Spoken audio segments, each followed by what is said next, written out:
Hello दोस्तों, स्वागत है आपका हमारे यूट्यूब चैनल याहू बाबा पे। ये हमारा पीएचपी कोर्स से रिलेटेड 195 ट्यूटोरियल है और इस कोर्स में हम पीएचपी के मैजिक कॉन्स्टेंट सीखने वाले हैं। देखिए, पीएचपी के इसी कोर्स में 8 वीडियो के अंदर मैंने आपको कांस्टेंट वेरिएबल के बारे में बताया था। मैंने बताया था कि कांस्टेंट वेरिएबल एक ऐसे वेरिएबल होते हैं जिसके अंदर हमने एक बार कोई भी वैल्यू एक बार डिफाइन कर दी तो वो उसकी कांस्टेंट वैल्यू हो जाती है, उसको हम दोबारा कभी भी चेंज नहीं कर सकते। बिल्कुल इसी तरीके से हमारे पास पीएचपी के अंदर कुछ मैजिक कॉन्स्टेंट्स आते हैं जिनकी एक प्री डिफाइंड वैल्यू होती है।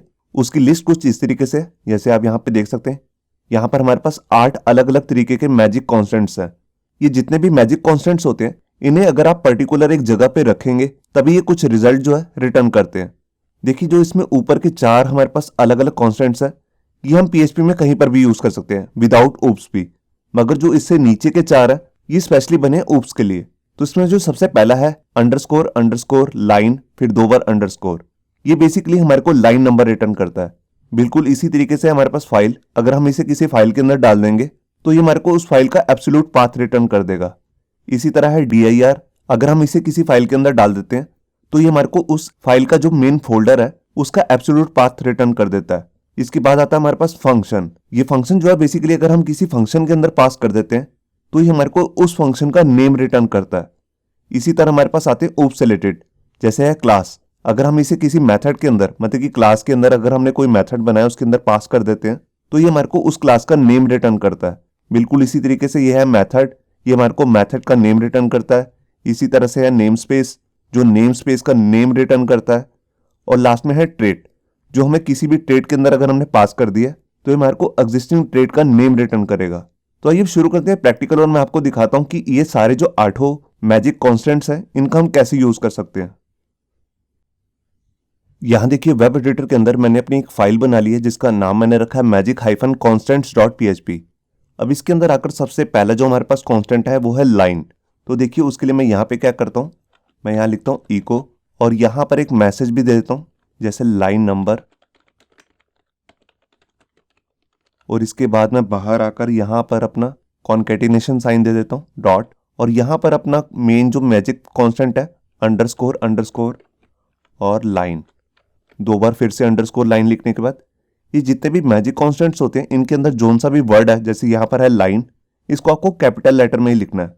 और इसके बाद मैं यहाँ पर इसमें टर्मिनेट कर देता हूँ। ये देखिए, अब ये जो हमारे पास मेन मैजिक मेथड है लाइन, ये करता क्या है, ये हमारे को लाइन नंबर रिटर्न करता है। जिस भी फाइल के अंदर हमने इसे डाला होगा और जिस भी लाइन के अंदर हम इसे प्रिंट कर रहे होंगे उसका लाइन नंबर। तो यहाँ पे आप देख सकते हैं ये लाइन नंबर 3 पे है, तो हमारे पास आंसर में भी 3 ही आएगा। मैं भी आपको चेक कराता हूँ। तो देखिए, मैं यहाँ पर आया, फाइल को मैंने रिफ्रेश किया, ये देखिए लाइन नंबर 3, यहाँ पर भी 3 था और यहाँ पर भी 3। मैं इसी लाइन को एक बार और डुप्लीकेट कर लेता हूँ और यहाँ पर ऊपर ब्रेक भी ऐड कर देता हूँ। ये देखिए, यहाँ पर मैंने फाइल को सेव किया और यहाँ पर पेज को रिफ्रेश। ये देखिए, पहले लाइन नंबर 3 प्रिंट हुआ, फिर उसके बाद जो दूसरी लाइन थी वो थी 4। तो इस तरह ये हमारे को किसी भी लाइन का लाइन नंबर रिटर्न करता है। अब इसके बाद हम देखते हैं दूसरा अपना मैजिक कांस्टेंट जिसका नाम है फाइल। तो उसके लिए मैं क्या करता हूँ, मैं इसको रिमूव कर देता हूँ और यहाँ पर लिख देता हूँ the full path of this file.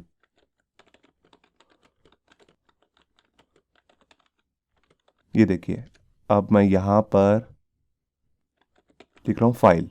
ये देखिए, अब ये जो हमारे पास मैजिक कांस्टेंट है ये बेसिकली हमारे को रिटर्न क्या करेगा। देखिए, जोन सी भी हमारे पास ये वाली फाइल है जिसका नाम है मैजिक कॉन्स्टेंट्स, इसका एब्सोल्यूट पाथ रिटर्न करेगा इस फाइल के नेम के साथ। मैं भी आपको चेक कराता हूँ। देखिए, मैं यहाँ पर आया और फाइल को रिफ्रेश किया। ये देखिए, आप देख रहे हैं, मैं इस फाइल को थोड़ा सा बड़ा करता हूँ। यहाँ पे देखिए, यहाँ पर इसने हमारे को पूरा पाथ रिटर्न किया है कि पहला कौन सी ड्राइव थी, सी थी, फिर उसके अंदर एग्जाम फोल्डर था, फिर htdocs फोल्डर था, फिर उसके अंदर मैंने खुद का फोल्डर बनाया php oop, उसके अंदर फाइल का नेम आ रहा है, ये देखिए magic-constant.php। तो आपने देखा ये बिल्कुल एब्सोल्यूट पाथ रिटर्न कर देता है। अब इसके बाद हम अपना तीसरा फंक्शन देखते हैं जो है dir। तो यहां पर मैं लिख रहा हूं ऑफ दिस डायरेक्टरी। ये बेसिकली मैंने छोटे में लिख दिया। ये देखिए, तो यहां पर अब ये फाइल जिस फोल्डर के अंदर है उसका एब्सोल्यूट पाथ हमारे को रिटर्न करेगा। तो यहाँ पर मैंने फाइल को सेव किया और यहाँ आकर फाइल को रिफ्रेश। ये देखिए यहाँ पर ये फाइल इस फोल्डर के अंदर है जिसका नाम है php। इसका पूरा एब्सोल्यूट पाथ हमारे को यहाँ पे रिटर्न कर दिया। इसके बाद हम अपना नेक्स्ट फंक्शन देखते हैं जिसका नाम है फंक्शन, और यहाँ पे लिख देता हूं द फंक्शन नेम इज। ये देखिए, अब देखिए ये जो लाइन है मैंने किसी फंक्शन के अंदर नहीं दिया है तो ये हमारे को कुछ भी रिटर्न नहीं करेगा। मैं भी आपको चेक कराता हूं। देखिए मैं यहाँ पर आया, फाइल को रिफ्रेश किया, ये देखिए यहाँ पर कुछ भी रिटर्न नहीं हुआ क्योंकि बेसिकली हमने इस वाले मेथड को जिसका नाम है कांस्टेंट फंक्शन, इसको हमने पर्टिकुलर किसी एक फंक्शन के अंदर अगर हमें प्लेस करेंगे तब ये कुछ रिटर्न करेगा। तो देखिए मैं इसको यहाँ से कट कर लेता हूँ और यहाँ पर एक फंक्शन बना लेता हूँ। इसका नाम मैं रख देता हूँ जैसे माई फंक्शन, और इस फंक्शन के अंदर मैं इसे पेस्ट कर देता हूँ। ये देखिए अब मैं इस फंक्शन को कहीं से कॉल कर लेता हूँ बाहर से। ये देखिए अब जब ये फंक्शन रन होगा तो यहाँ पर ये प्रिंट कर देगा इस फंक्शन का नेम क्या है। तो यहाँ पर मैंने फाइल को सेव किया और यहाँ आकर फाइल को रिफ्रेश। ये देखिए इसने रिटर्न कर दिया माई फंक्शन। हमारे फंक्शन का नेम भी यही था, माई फंक्शन। तो बेसिकली जिस भी फंक्शन के अंदर होगा उस फंक्शन का नेम रिटर्न कर देता है। अब इसके बाद जो हमारे पास नेक्स्ट मैजिक कांस्टेंट है वो है ऊप सेलेक्टेड जिसका नाम है क्लास। तो देखिए उसको हमें क्लास के अंदर ही डालना है। तो सबसे पहले मैं यहाँ क्या करता हूँ, एक क्लास बना लेता हूँ और इसका नाम रख देता हूँ माई क्लास, और ये फंक्शन जो है मैं इसी के अंदर प्लेस कर देता हूँ। ये देखिए अब ये बन गया इसका मेथड जिसका नाम है माई फंक्शन। मैं इसका एसएस मॉडिफायर भी देता हूँ इसको पब्लिक, और यहाँ पर इसका नेम जो है मैं रख देता हूँ जैसे गेट क्लास नेम। ये देखिए क्योंकि यहाँ पर अब हम क्लास का नेम रिटर्न करने वाले हैं तो उसके लिए मैं यहाँ पे क्या करता हूँ, इको नहीं करता, यहाँ पे लिख देता हूँ रिटर्न। और रिटर्न क्या करना है मुझे, क्लास जो हमारे पास मैजिक कांस्टेंट है। ये देखिए अब अगर इस फंक्शन को मतलब कि जो हमारे पास मेथड है इसको कॉल करना है तो इसके लिए यहाँ पर मेरे को सबसे पहले एक ऑब्जेक्ट भी बनाना पड़ेगा। तो यहाँ पर मैंने ओबीजे नाम से एक ऑब्जेक्ट बना लिया। ये देखिए माई क्लास का ये ऑब्जेक्ट है। अब इस ऑब्जेक्ट की हेल्प से मैं अपने मेथड को कॉल कर सकता हूँ जिसका नाम है गेट क्लास नेम। यहीं से कॉपी कर लेता हूँ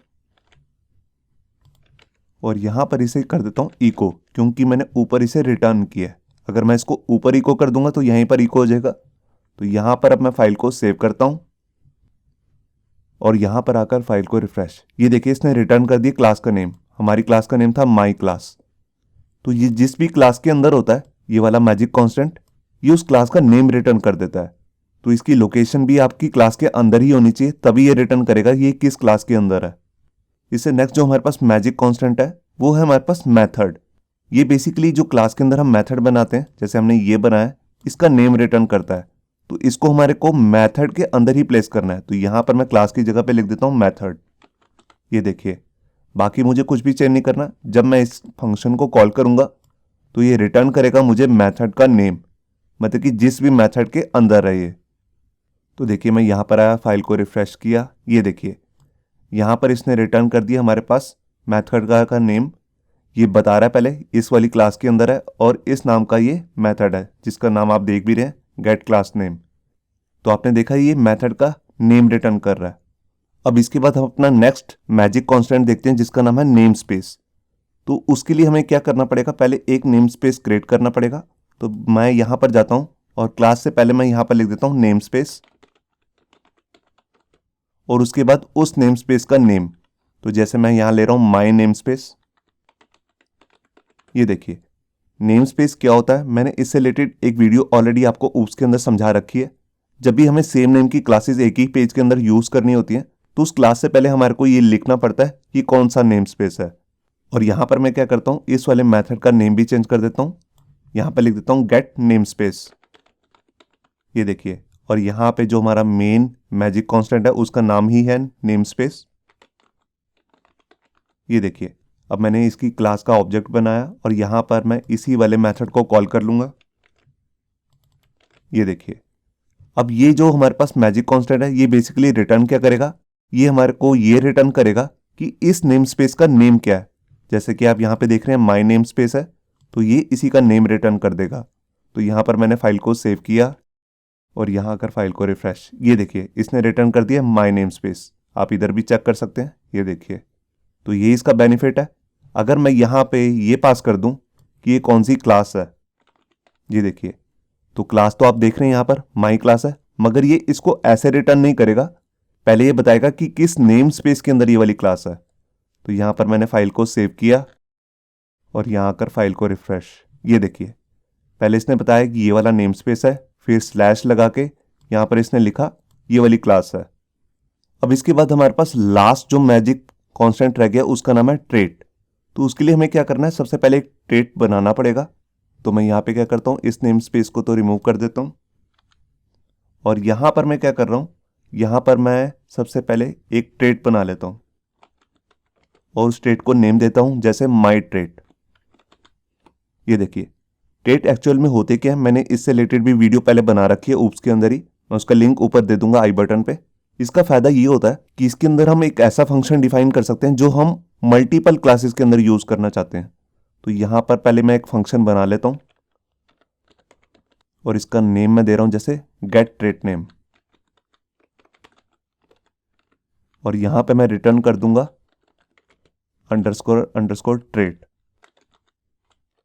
ये देखिए अब मैं क्या करता हूं, जैसे मैंने ये क्लास बनाई है माई क्लास, इसके अंदर मैं यहां पर जाकर इस ट्रेट को यूज कर लेता हूं। तो उसके लिए कीवर्ड आता है यूज, उसके बाद हमारे ट्रेट का नेम आ जाएगा माई ट्रेट।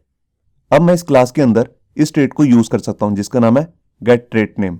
तो जब मैं इस क्लास का कोई भी ऑब्जेक्ट बनाऊंगा, जैसे मैंने यहां पे बना रखा है ऑलरेडी, और इस मेथड को कॉल करूंगा जिसका नाम है गेट ट्रेट नेम, क्योंकि ये कॉमन मेथड बन चुका है, अब इसको मैं कितनी मर्जी क्लासेस में यूज करना चाहूँ कर सकता हूँ। तो यहां पर भी मैंने इसे यूज कर लिया। तो अब ये मेरे को रिटर्न करेगा ट्रेट का नेम क्या है। तो यहां पर मैंने फाइल को सेव किया और यहां आकर फाइल को रिफ्रेश, ये देखिए इसने रिटर्न कर दिया माई ट्रेट, यही हमारे ट्रेट का नेम था माई ट्रेट। तो इसने यहां पे रिटर्न कर दिया। तो यही थे सारे हमारे पास मैजिक कॉन्स्टेंट्स जिनका यूज बेसिकली होता है एक फिक्स वैल्यू को रिटर्न करना, और ये तभी वर्क करते हैं अगर आप इनको पर्टिकुलर किसी एक फिक्स लोकेशन के अंदर प्लेस करेंगे। जैसे कि आप यहां पे देख रहे हैं ट्रेट के केस में हमने इसे ट्रेट के मेथड जो अंदर बनाया उसी के अंदर इसे प्लेस किया है, तभी ये बता पा रहा है ये कौन सा ट्रेट है। इसे नेक्स्ट वीडियो में हम करने वाले हैं कुछ ऐसे फंक्शन जो ऊप्स के साथ यूज होते हैं पर्टिकुलर किसी कंडीशन को चेक करने के लिए, तो उस वीडियो को भी देखना मत भूलिए। होप सो आपको ये हमारा वीडियो ट्यूटोरियल अच्छा लगा होगा। अगर अच्छा लगा है तो वीडियो को प्लीज़ लाइक करना मत भूलिए। अगर आप ऐसे ही रेगुलर अपडेट चाहते हैं तो हमारे चैनल याहू बाबा को सब्सक्राइब करना मत भूलिए। Thank you.